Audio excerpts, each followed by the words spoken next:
तर आज लाल किल्ल्यावरील स्वातंत्र्य दिनाच्या कार्यक्रमाला राहुल गांधी गैरहजर होते। राहुल गांधींच्या गैरहजेरीवरून भाजपनं निशाणा साधलाय। राहुल गांधींना वंदे मातरम मान्य नसल्यानं लाल किल्ल्यावरती ते गैरहजर राहिले, अशी टीका भाजपकडून करण्यात आली आहे।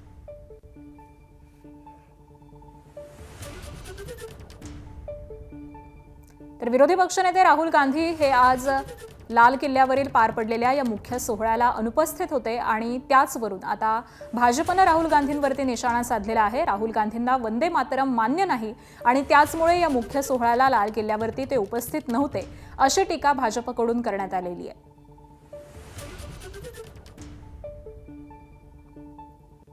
अगदी काहीच वेळापूर्वी काँग्रेस मुख्यालयामध्ये देखील ध्वजारोहणाचा सोहळा पार पडलेला आहे। या सोहळ्याला राहुल गांधी उपस्थित होते, मात्र लाल किल्ल्यावरील जो सोहळा पार पडला या सोहळ्याला राहुल गांधी हे अनुपस्थित असल्यामुळे भाजपनं निशाणा साधलाय।